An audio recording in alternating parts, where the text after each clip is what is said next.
Hello, everyone. Today is December 28th, 2015. By now, you should have viewed the short clip I made of the movie Tomorrowland, the Walt Disney movie. Pretty well speaks for itself. And according to my Inner Planes mentor, Thoth Hurrah, the essence of it is entirely true. There's a story around it, and there's all kinds of things going on. There's not a dimension that is called Tomorrowland, but the whole essence of how this operates is very real. And we have been receiving these programs through our cell towers and before that other means, but especially now that we have so many signals being broadcast all over the planet, it's easy to piggyback in these signals that are entering our brain waves and telling us that not only is all this news extremely bad, which it actually is, but that there's nothing we can do about it. And we can't do anything about it because this is the game plan. We're being influenced to believe that we can't do anything about it because it is so overwhelming, it is so large, it is so entrenched, been going on for so many years, and it's getting worse and worse and worse, and there's nothing we can do to change it. So we need to just succumb to it, sort of get under the radar and hide under our little rock and hope that our little lives won't be too affected by it. That's what they want us to feel, to believe, and to respond in the way which they want us to respond. And of course, that's not true.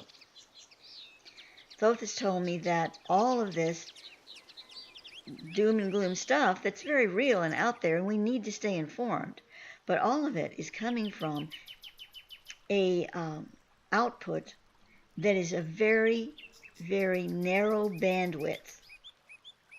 It's not strong at all. It's very focused and intense in that way. But a narrow bandwidth is not a strong bandwidth because it doesn't have a lot of options.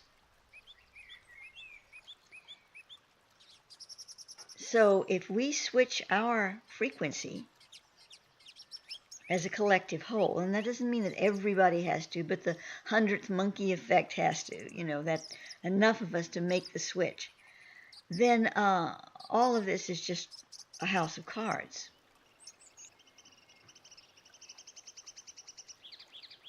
So how do we do that? Well, for one thing, it's not that we're supposed to be blind to what is happening.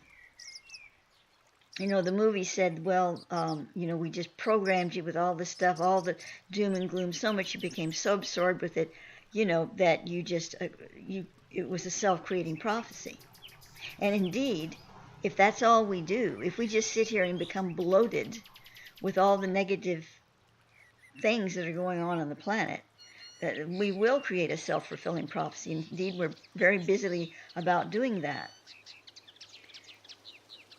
But if we take the information and take it in balance, not become obsessed with it, not gather as much of it as we can all over the place and just study it all the time and look at it all the time, but merely be aware, be informed on the major topics, and we do so with the understanding and the direction in our soul and heart and spirit that we can do something about this, and not by forming some kind of a military operation or anything to do away with it. We're not talking about, going back to the Revolutionary War with our muskets and powder.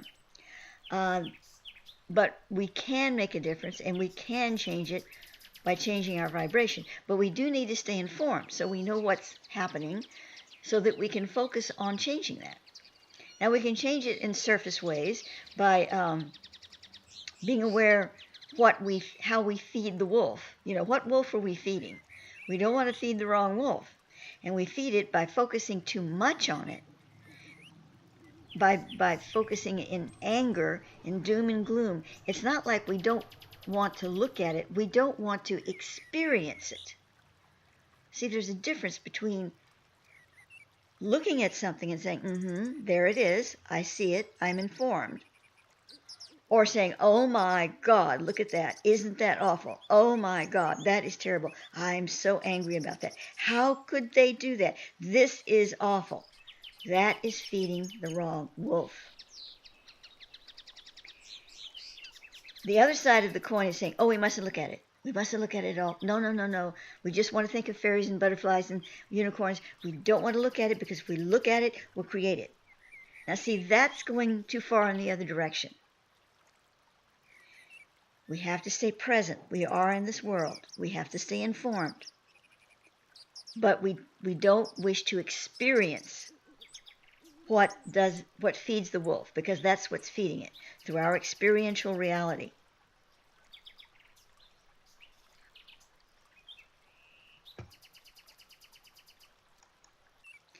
That said, I'm going to give you some information now, according to my sources, my Akashic and Thothic perspective, which is going to sound a little scary, but I think we need to understand and know this, if you choose to accept the reality of it.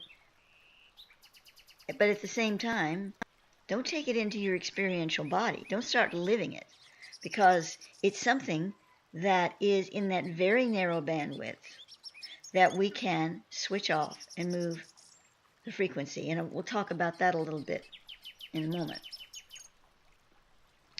So what I'm going to share with you, I was looking at this movie and thinking about it, you know, the Tomorrowland movie that I'm referring to. You only saw a clip there. If you want to Google Rainerland, Rainerland, that's Rainerland, you can come up with a bootlegged version of it by typing it into the search of that site, and you can watch Tomorrowland, the whole movie. But you know, the whole movie is not that interesting. It's kind of sci-fi, Spider-Man kind of, you know, thing. It's okay, but it's, you know, but something told me to stick with it. And I did. I kept watching it, and that's when I got the good part that I just shared with you in that little bit. But as I was thinking about that part of it and all of that, and I was thinking about, you see, in the movie, you might not have really realized this because you only watched that one segment, but in the movie, this Tomorrowland is in another dimension, and the elite established this Tomorrowland in this other dimension where they can feed the world with all this stuff and do what they want to do. It's a little blurred in the movie. The script has a little bit of a flaw in it, in my opinion, because the one man is saying, oh, well, we tried to warn you, but you didn't listen. And at the other moment, you get the idea that it was all contrived from the beginning. So it's a bit confusing. So let's move out of the movie for a moment and say that, well, where, you know, look at it, but it started me thinking. It started me thinking about, well, if they want us, the controlling factors on this planet, want us to destroy this planet, well, that destroys them too. So why would they want that? I can understand a lot of what they're doing, but it seems very clear to me now that they wish really to destroy the planet. Destroyed it for all, you know, experiential terms of any kind of functional world for them as well as us. So how would that be?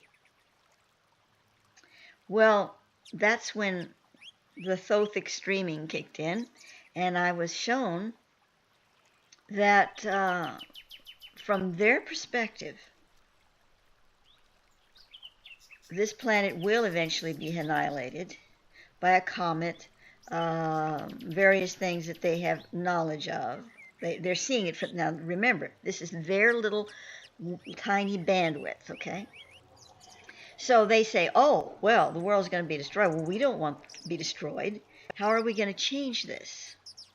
Well, they have every intention. Since the 1960s, they've been, you know, building facilities on Mars. And this is kind of common knowledge among the people who are interested in this sort of thing. I guess you could call it conspiracy theory, but it is not at all. It's an actual fact. And there are a lot of photographs now to prove it, or not prove it, but to support it. Um, so I was thinking, oh, well, what was that about? What do they really want these bases on the Mars? I guess it's for military installations to bomb the bad guys. I was thinking like that, but all of a sudden my thinking entirely switched when Thoth brought this picture clear to me. And the main reason they're establishing all that is to actually go and live there. And to recreate, an atmosphere and the whole shebang so that it becomes the second Earth. So they are not about saving this planet. They're about harvesting this planet to be able to create what they want on the other Earth. See, they're not inside the loop about the new Earth star, about ascension, about a new Earth hologram, about bringing the parts of the whole of this into a beautiful, new, uplifting perspective for all. They don't even understand if they have any glimmering of this, they completely discard it. It's not in the picture for them. And they're encouraged not to do so by the particular alien beings that are kind of in cahoots with them. That's a whole other topic, but, of course, they don't wish them to get involved in that either, because it's not a door which these aliens can pass either. So, from their perspectives, you see, they're going to harvest this planet and take the usable parts and use it to create the new Earth that they will have on Mars. That's their game plan, and it has been for a long time. I'm not going to go into all the details of it, and but it is something that is happening. And I don't pretend to know all the details either. Okay, that looks pretty awful, I know, but they are on such a tiny little sliver of the whole picture. What they're attempting to do is absolutely doomed. If you want to use the word doomed, that really is. The only way they can partially succeed for a temporary period of time would be if we fed that wolf, and we fed it big time. And already we're stopping that. You can see people shaking and waking up and saying, we're not feeding that wolf anymore. But a lot more have to stop, too. And they will. It's the beginning of that escalation of movement. But by understanding what they wish to achieve and why they wish to achieve it, and this is a very simplified version that I'm telling you. And again, as I said, I don't know it all. I just was informed about this particular sliver just yesterday about how the Mars thing works into all this whole picture. But by understanding where they're coming from on this, we can better understand where we're coming from and what the plan is for us. I say us, those of us who choose not to accept that reality. One of the things they apparently are doing to provoke us into following them down the lane into like lambs to the slaughter is this time travel thing. There are genuine experiences of time travel having gone on in the Montauk Project and with Basiago and others. There are genuine experiences that have occurred, and these have come under secret government programs, just as they have stated they have. However, Thoth warned me about this way back when, in the 1990s, when the whole Montauk thing was taking off.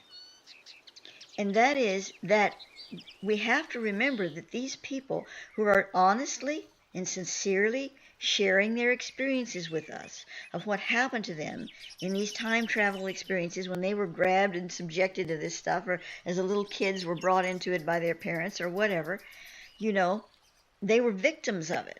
Remember, they were victims. Well, they're in the universal all, there are no victims, but let's talk about it in the more here and now situation. They were victims of this. They were not on the top level of need to know. So they were manipulated. Their experiences in all these time spectrums and what was going on and the reason for them and all of this was manipulated information they received some genuine experiences, and some of the experiences that they remember were programmed into them, were false encodings. So now they're sharing what they believe is all genuine experience for them, but much of it is false encoding. And it's put there deliberately to give us a sense, again, that there's nothing we can do about this because it is so vast and so entrenched that this is how it's going to be. So some of the things that they're now sharing, that, and I have not heard this directly, but some people have been telling me about it, of our future being so horrible and getting worse and worse and worse. This is just like what's come out of the Tomorrowland movie that I showed you. It's a false timeline, but that timeline can be made real if we feed the wolf, if we feed that timeline.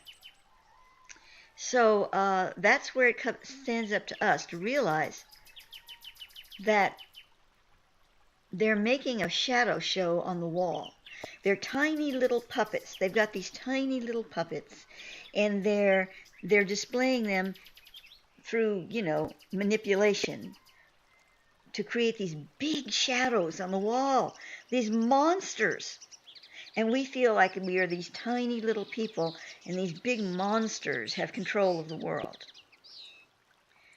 It's kind of like Wizard of Oz. Remember the guy, the wizard? He turned out to be this little old fuddy-duddy guy, and he was behind this and operating this computer thing that was casting these giant creatures all over the place, and this whole show of power and display, so that everybody worshipped the Emerald City and the wizard there. Same thing, because the fellow that, I can't think of his name now, I should know it, but I'm drawing a blank, that created the Wizard of Oz was also an enlightened one, and he was giving us that long ago the bigger picture. It all boils down to the same thing. So here we sit on the verge of 2016, and we have all these things going on the planet, with the GMOs, with the Fed, with the elections of these scary people like Trump, and quite frankly, even Hillary Clinton, and the wolves she feeds. She may have some good intentions, but she's feeding a pretty negative bunch of wolves there, and she has to serve them. All politicians have had to be serving that wolf, and they have been. Even though some of them have really wanted to do some good, they've still been serving that wolf for one reason or another for a long, long time. I truly believe, and my insight has given me to believe, that Bernie Sanders is not feeding the wolf. He never has, and he never will. Well, at first, initially, I was like, well, yeah, but, what can he do? I mean, they'll either kill him or they'll mind control him like they've done to a large extent with Obama, who had very good intentions. But he was, he was very reluctantly feeding that wolf. And once he got into office, they just mind blasted the heck out of him. So I'm thinking, well, they're going to do the same to Bernie. But then, more and more, I began to realize that's not true.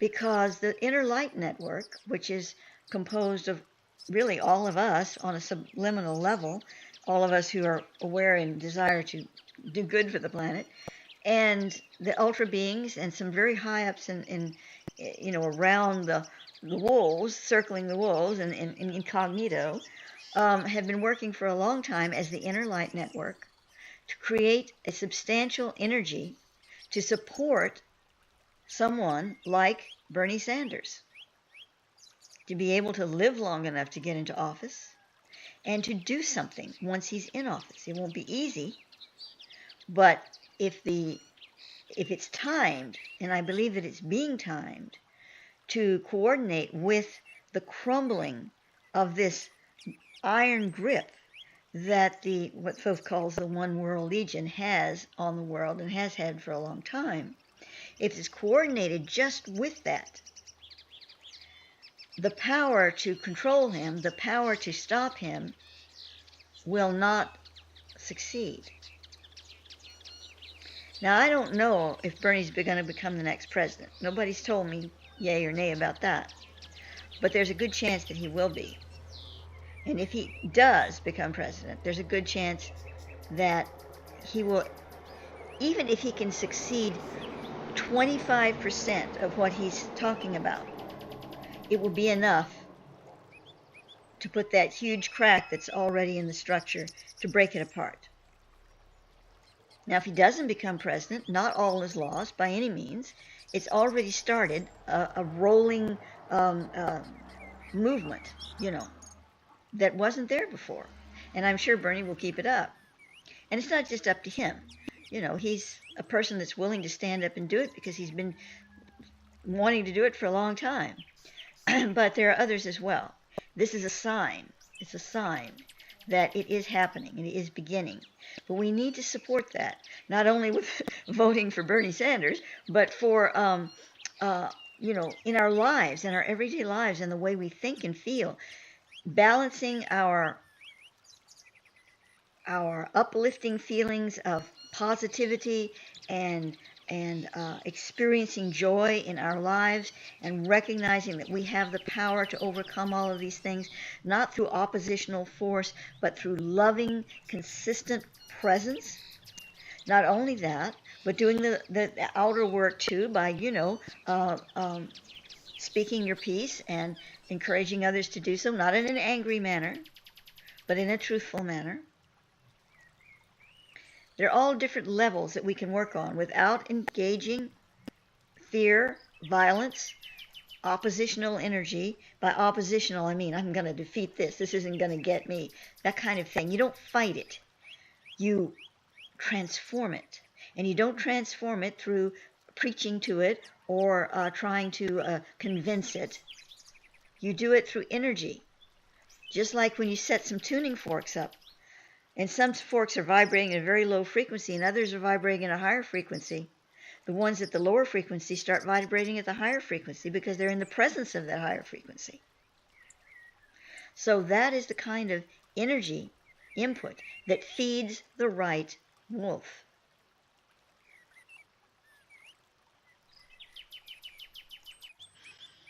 And I guess I'm kind of through with my little soapbox here. But I do want to go back and mention this thing about comets, There's always, this percentage comet could hit us, and it's hit us in the past and all of this. And the scientists are watching some comets now that, one in particular, according to Thoth, that they're very scared about. This has happened before, he says, and they've kept quiet and blah. And but we're not going to be hit by a comet if we're supposed to go through a true light principle 40 ascension process. Yes, the planet will fall away as we know it now through that process, but it won't be destroyed by a comet. There's a big difference. If a comet hit us, it would set us back a long ways to whatever civilization was left. We have to go through this whole thing again, like the dinosaurs, blah, and all of this, and come back to a point where we could go through this again. And that's just not on the table. What we're going to go through is a much different experience. And those presently alive on the planet at the time will lead the way in that experience. And so this thing about being hit by a comet, if we feed the wrong wolf and we say, oh my God, we're going to be hit by a comet, and we keep feeding it, and they say, that's what was shown in the future by so-and-so, and he was there, he saw it, he's a time walker, and he saw it, and we're going to be hit by a comet. Well, there you go again. You want to be hit by a comet? Just keep feeding that wolf. So it's time for us to really organize our senses. Don't run and hide under a rock. Witness, okay, here it is. It's all laid out on the table. I want to stay informed. But I don't wish to experience that. That's not my experience. I can consciously say and look at it and say, you, that ball of energy there that is wanting to draw me and consume me, I can look at you and I can recognize you and I can tell you right at your face, I don't wish to experience you. And I choose to turn and experience this other reality. If we don't meet the dweller on the threshold and tell him to his face, we're simply hiding from him. We're not really running away. We're not choosing and turning away. Because the minute you look him in the eye and tell him you're not experiencing him, and you then turn in choice to experience what you choose to experience, you have right then defeated that wolf.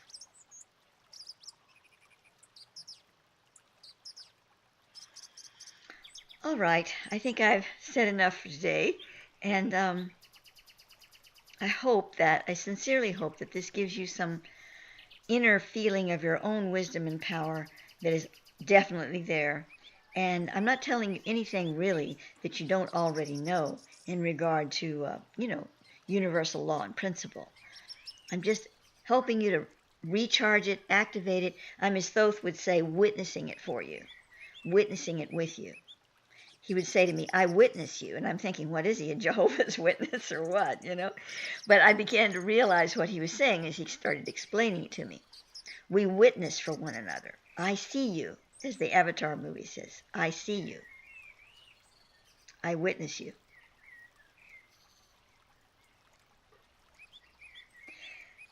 We even witness the bad guys. Because in doing so, we destroy their camouflage. I see you, Donald Trump. I see you, George Bush. I see you, whoever, But you don't do it in anger. You don't do it in an accusatory way. You simply say, I see you, and I don't choose to experience you. So I'm choosing to experience something else. And you turn in that direction. So now I'm absolutely through. And I wish you all a wonderful, enlightened 2016, because I know it's going to be. It'll have its challenges, but it's time. It's time. And 2016 is the place we're going to really start taking off and making a big, big difference on this planet. Aloha. I love you all.